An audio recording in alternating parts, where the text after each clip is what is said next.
में हम सब लोग यहाँ पे उपस्थित हैं। मैं सबसे पहले हमारे नेता जिनके नेतृत्व में हम यहाँ पे बैठे हैं, आदरणीय पिथौरागढ़ के विधायक विकास पुरुष मयूख सिंह मेहर जी के साथ सभी यहाँ पे जितने गणमान्य लोग बैठे हैं, मैं सबका बहुत बहुत स्वागत करता हूँ। इस तेज धूप में बैठी हमारी मातृशक्ति, बुजुर्ग साथी, युवा साथी, मैं सबका बहुत बहुत दिल की गहराई से धन्यवाद व्यक्त करता हूं कि आप लोगों ने अपना बहुमूल्य समय हमें दिया और यहाँ पे उपस्थित आप लोग हुए हैं। क्योंकि आज सोमवार है और क्योंकि जनवरी का महीना छुट्टियों में बीत गया, तो उसके बाद फरवरी के महीने में हर किसी का काम होता है और आज सोमवार का दिन है, बच्चों के स्कूल भी खुल गए हैं, हर किसी का समय बहुत बहुमूल्य है। लेकिन आपने उस बहुमूल्य समय में से कुछ समय हमारे लिए निकाला, तो मैं आपका बहुत बहुत कोटि कोटि दिल से साधुवाद देता हूं। मैं ज्यादा बात न रखते हुए मैं सीधे तौर पे कहना चाहूंगा कि जो बैनर आज हमने आगे लगाया है उसमें लिखा है धिक्कार दिवस। तो मैं पूछना चाहता हूं कि आखिर ये धिक्कार दिवस क्यों? हम अलग अलग दिवस बनाते हैं, अलग अलग दिन को हम सेलिब्रेट करते हैं, लेकिन आप सोचिए कि पिथौरागढ़ में पहली बार आखिर धिक्कार दिवस क्यों मनाया जा रहा है? और ये किसके खिलाफ है? ये खिलाफ है सत्ता के, ये खिलाफ है प्रशासन के और ये खिलाफ है निर्वाचन के। आप सबको पता है कि पहली बार पिथौरागढ़ में मेयर का चुनाव हुआ और इस चुनाव में 8 लोगों ने प्रतिभाग किया। और क्योंकि चुनाव जो एक संग्राम होता है और एक मेला होता है जिसमें हर किसी का हक होता है कि वो अपना भाग्य आजमाए, और 8 प्रतिभागियों ने अलग अलग कुछ दलों से, कुछ निर्दलियों ने अपना प्रतिभाग किया, भाग्य आजमाया। हमने भी वो लड़ाई लड़ी और उस लड़ाई में हम एक प्रत्याशी के तौर पे मेरी धर्मपत्नी, मेरी अर्धांगिनी श्रीमती मोनिका वल्दिया मेहर जी चुनाव लड़ रही थी। और इस चुनाव में केवल वो चुनाव नहीं लड़ रही थी, पिथौरागढ़ की हर मां, हर बुजुर्ग, हर युवा साथी उनके साथ कदम से कदम मिलाकर चुनाव लड़ रहा था। और जिस दिन चुनाव का बिगुल बजा, शंखनाद हुआ, तो हम आप सबके द्वार पे आए और हमने आपसे कहा कि हम ये चुनाव आपके बल पे लड़ रहे हैं, पिथौरागढ़ के लोगों के बल पे लड़ रहे हैं। और वो दिन था 3 तारीख को घंटी का चुनाव चिन्ह हमें मिला और उस 3 तारीख से 23 तारीख तक केवल 20 दिन थे। लेकिन 20 दिन में पिथौरागढ़ के लोगों ने जो प्यार, जो स्नेह, जो आशीर्वाद हमें दिया, जो माताओं का, बुजुर्गों का, युवा साथियों का सहयोग हमें मिला, उसने इन सत्ता पे बैठे लोगों, इन दलों के लोगों की नींद उड़ा दी, रात को भी इनको घंटियां सुनाई दी और हम वो चुनाव जीते। आप सबके आशीर्वाद से, पिथौरागढ़ की देवतुल्य जनता के आशीर्वाद से हमने उस चुनाव को जीतने का काम किया। लेकिन सत्ता में जो लोग थे, ये कहे शासन के कुछ लोग जो ये समझ बैठे थे कि सत्ता में जो बैठे लोग हैं वही शायद जीवन भर सत्ता में बैठे रहेंगे और उनको ऐसे ही बैठाए रहेंगे। वो ये भूल गए कि वो अधिकारी हैं और अधिकारी की एक जिम्मेदारी होती है। अधिकारी जब अपने पद की गरिमा की शपथ लेते हैं तो ये बात जरूर कहते हैं कि मैं इस पद में आकर किसी के साथ अन्याय नहीं करूंगा, कहीं पे धोखा नहीं करूंगा, किसी के साथ गलत नहीं होने दूंगा। लेकिन पिथौरागढ़ गवाह बना, 25 तारीख इस साल की गवाह बनी कि कुछ अधिकारियों की मिली भगत से कुछ अधिकारियों ने अपने जमीन को नहीं देखा और उन्होंने यहाँ पे धांधलेबाजी की। और इसका जीता जागता उदाहरण केवल मैं नहीं हूं, अभी हमारे आदरणीय महादेव भट्ट जी ने, जो आम आदमी पार्टी के अध्यक्ष है, उन्होंने भी बताया, क्योंकि वो भी अंदर थे। अन्य ऐसे तमाम जो अन्य दलों के लोग थे जो उस गिनती में, उस मतगणना स्थल में उपस्थित थे हमारे साथ, और उनके सामने ये हुआ। और वही नहीं, वहां पे जितने भी जो कर्मचारी थे जो निर्वाचन की ड्यूटी में लगे थे, 80% से ज्यादा कर्मचारी ये स्वीकार कर रहे हैं कि चोरी हुई है। जरूर उन कर्मचारियों पे दबाव है, प्रेशर है, तो बेचारे सामने नहीं आ सकते हैं। मैं उन तमाम कर्मचारियों का दिल से धन्यवाद देता हूं कि वो अप्रत्यक्ष रूप से हमारा साथ देकर हमारा मनोबल बढ़ा रहे हैं। मैं धन्यवाद देना चाहूंगा पुलिस विभाग का। हर बार हम लड़ाई लड़ते आए हैं पुलिस से अपनी मांगों को लेकर, लेकिन इस बार मैं कहना चाहूंगा राम जी की इस भूमि से कि पुलिस विभाग के साथी ने उस समय पे सत्य का साथ देने का काम किया। जरूर उन पे दबाव उन पे प्रेशर था, लेकिन फिर भी उन्होंने प्रत्यक्ष रूप से वहां पे सत्य के साथ खड़े होने का काम किया। मैं पुलिस विभाग का भी धन्यवाद देना चाहूंगा, मैं मीडिया के साथियों का भी धन्यवाद देना चाहूंगा, जिन्होंने लड़ाई लड़ी जिलाधिकारी से। शुरू के दौर पे जब खेल रचा जा रहा था, षड्यंत्र खेला जा रहा था, चक्रव्यूह रचा जा रहा था, तो मीडिया के लोग उस समय पे जिलाधिकारी से बोल रहे थे कि आप डिस्प्ले क्यों नहीं कर रहे हैं, ये स्क्रीन जब आपने लगाई है तो इसमें आप क्यों नहीं बता रहे हैं कि किसको कितने वोट पड़े। तो मीडिया के लोगों से भी जिलाधिकारी महोदय और कुछ अधिकारी भिड़ गए, उनसे उनकी तू मैं हो गई। मैं उन तमाम पत्रकार साथियों का भी धन्यवाद देना चाहता हूं। और मैं आज कहना चाहता हूं, क्योंकि आज ये धिक्कार दिवस एक विशेष दिवस है।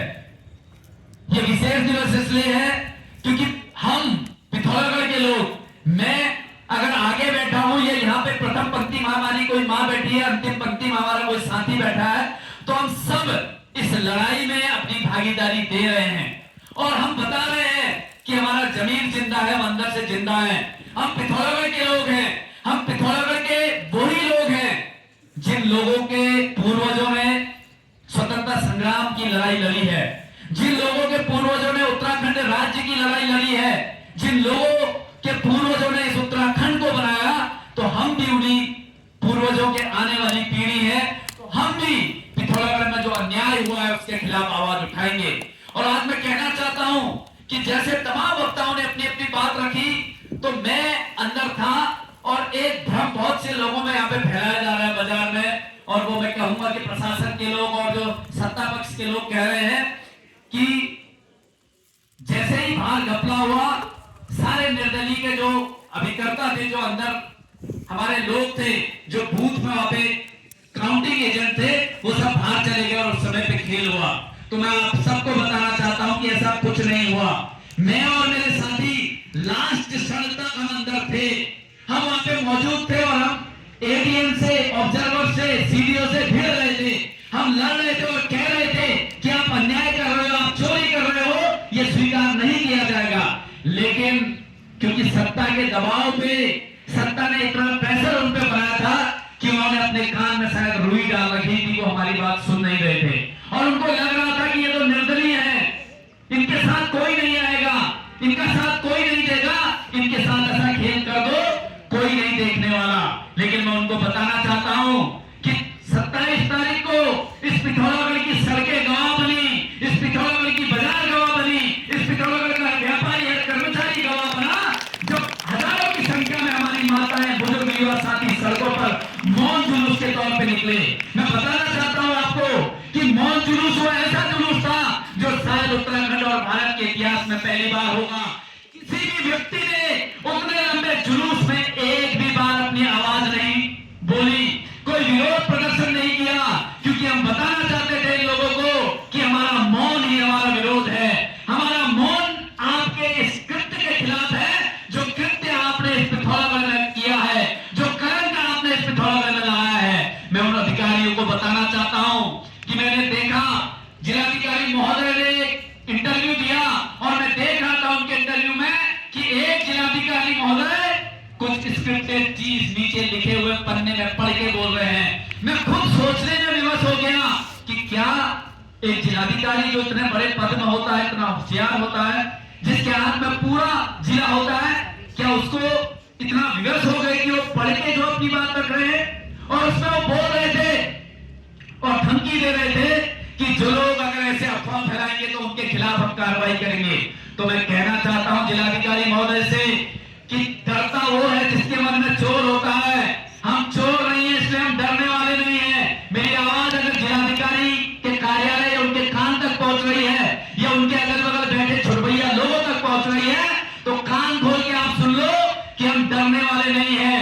हमने लड़ाई इस चुनाव में जब पहले दिन लड़ी थी, उस दिन हमने सोच लिया था, समझ लिया था और मुझे पता था कि आप लोग कुछ ना कुछ गलत करेंगे, इसलिए हम उस दिन से तैयार थे। जरूर इस चुनाव में आपने अपना खेल रचा, आपने धांधली की, आपने गलत तरीके से चुनाव का परिणाम बदला, लेकिन पिथौरागढ़ के आवाम ने, पिथौरागढ़ के लोगों ने दिखाया कि पिथौरागढ़ के लोगों के दिल में सत्य है, पिथौरागढ़ के लोगों के मन में सत्य है। ये पिथौरागढ़ के लोगों ने दिखाया। और आज भी मैं कहना चाहता हूं कि जिस संख्या में आप इतनी देर से यहाँ पे बैठे हैं, ये बता रहा है कि पिथौरागढ़ के लोग पिथौरागढ़ में अन्याय नहीं होने देंगे। मैं बताना चाहता हूं कि इस अन्याय में क्या हुआ। इस अन्याय में जिस तरीके से अभी हमारे पूर्व वक्ता बता रहे थे, आदरणीय हमारे गंगाधर जी ने बताया कि फर्स्ट राउंड का रिजल्ट बता दिया, लेकिन सेकेंड राउंड का रिजल्ट बताने में 5 से 6 घंटे लगा दिए। मैं पूछना चाहता हूं कि आखिर इतनी देर आपने क्या किया? आपने जवाब देना पड़ेगा। पता है आपने इन लोगों ने इतनी देर क्या किया? इन लोगों ने हर बूथ में जो इनवैलिड वोट थे, किसी में 7, किसी में 5, किसी में 8, किसी में 9, किसी में 2, किसी में 3, हर बूथ में इन्होंने 5 से 7 वोट बढ़ाए अपने कैंडिडेट के और हमारे काटने का काम किया। आप खुद सोच सकते हैं कि 53 बूथ थे। अगर हम एवरेज 5 वोट का भी अगर 53 बूथों में अगर करें तो 53 को अगर 5 से मल्टीप्लाई करें तो 265 वोट होते हैं। और अगर उसका दुगना कर ले, क्योंकि 265 उन्हें बढ़ा है तो 265 हमें घटाने का काम भी किया, तो आप सोच सकते हैं कि 530 वोट इन्होंने सीधे सीधे वहां पे खेल रचने का काम किया। और ये इसी जंजाल में फंस गए और जल्दीबाजी में इन्होंने कह दिया कि वोट पड़े हैं 24,838। 23 तारीख को जब अखबार में जो छपता है कि वोट टोटल काउंटिंग जितनी वोटिंग हुई है वो था 24,804, और 25 तारीख को वोटिंग का जब रिजल्ट आता है तो ये बोलते हैं कि अब वोट पड़े हैं 24,838, और उसमें वो 53 वोट नहीं जोड़े हैं जो पोस्टल बैलेट है। और फिर जैसे ही लोगों ने, आप सब ने, जो जागरूक जनता ने सोशल मीडिया में हल्ला किया, तो इन्होंने अचानक से जो है 27 तारीख को अपनी साइड से ही रिजल्ट हटा दिया, पूरा रिजल्ट गायब। और फिर 29 तारीख को इनने फिर से रिजल्ट नया डाला और उसमें रिजल्ट आया 24,846। और आप, मजे की बात यह है कि उसमें बूथ नहीं दिख रहे हैं, उसमें इन्होंने 40 वोट कर दिए और वोट के हिसाब से जो है इन्होंने वोट सेट कर दिए, और उसमें भी इनसे गलती हो गई। ये पढ़े लिखे लोग हैं लेकिन कितनी बड़ी गलती कर रहे हैं। मैं आपको कुमोड़ की बात बताऊं कि कुमोड़ जो हमारा वार्ड है उसमें 2 बूथ होते हैं और एक निराला का हमारा अलग बूथ बनता है, लेकिन इन्होंने मिक्स क्या कर दिया कि निराला के एक बूथ और कुमोड़ के एक बूथ को जोड़ के कुमोड़ वार्ड बना दिया और कुमोड़ के एक बूथ को अलग करके निराला का। ये इनकी जल्दबाजी में गलती है जो हमने न्यायालय के सामने रखी है। इन लोगों ने हर जगह पे जिस तरीके से वोटों में खेल किया है वो किसी से छुपा नहीं है। और मैं आपको बताना चाहता हूं कि मेरी व्यक्तिगत किसी से दुश्मनी नहीं है। हम जितने लोग यहाँ पे बैठे हैं, आप लोग बैठे हैं, हमारी किसी से दुश्मनी नहीं है। हम लोग राजनीतिक लोग हैं, हम राजनीति करना जानते हैं, पॉलिटिकल लोग हैं, और हम अगर जीतने का मन में अगर विश्वास रखते हैं तो हम हार भी स्वीकार करते हैं। ये मैं आपको राम जी के मन से कहता हूं कि हम हारने से डरते नहीं हैं, लेकिन अगर आप धांधली करोगे, अगर आप अन्याय करोगे तो अन्याय के खिलाफ हम लड़ाई लड़ना भी जानते हैं, और लड़ाई हम हर तरीके से लड़ेंगे।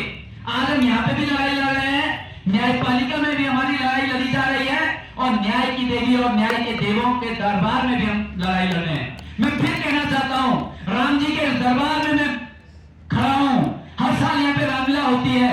मैं राम जी के सामने भी गुहार लगाता हूं कि जिसने अन्याय किया है आप उसको सजा दो। आप मर्यादा पुरुषोत्तम राम है, आपने ऐसे लोगों को जिसने अन्याय किया उनको सजा दी है। इस कलयुग में भी अगर पिथौरागढ़ में कोई अन्याय कर रहा है तो आप उसको सजा दीजिए। और मैं ये भी कहना चाहूंगा कि वो लोग कतई भी न डरें, क्योंकि मेरे को पता चल रहा है कि विपक्ष या सत्ता पक्ष में या अधिकारियों में बड़ी खलबली मची है। हर कोई एक दूसरे को देख के डरा है कि भाई अब मेरा क्या होगा, मेरा क्या होगा। मैं आप सबसे कहना चाहता हूं कि अगर आपका जमीन सही है, आपने गलत नहीं किया है, तो आप डरिए नहीं। लेकिन जिसने गलत किया है, जिसके मन में चोर है, वो डरेगा और उसने डरना पड़ेगा। ये मैं आपसे कहना चाहता हूं। मैं आज आप सबको बताना चाहता हूं कि महाभारत की यहाँ पे बात हुई, रामायण की यहाँ पे बात हुई, अन्य तमाम जगह के जो धर्म युद्ध हुए हैं उनकी बात हुई है। मैं आपसे पूछना चाहता हूं कि महाभारत जब हुआ था तब क्या उसको हम कौन सा युद्ध कहते हैं? धर्म युद्ध कहते हैं ना। तो तब क्या हिंदू मुस्लिम सिख ईसाई थे? तब कोई था कि भाई मुस्लिम है, सिख है, ईसाई है, जैन है, बौद्ध है? उस दौर में कोई ऐसा था? उस समय पे भी धर्म युद्ध कौन सा युद्ध था? तब भी धर्म युद्ध वही युद्ध था, अन्याय के खिलाफ, असत्य के खिलाफ। तो धर्म तब भी वही कहता था, तब भी वो गवाही देता था। आज भी मैं ये कहना चाहता हूं कि ये युद्ध अब धर्म युद्ध बन चुका है।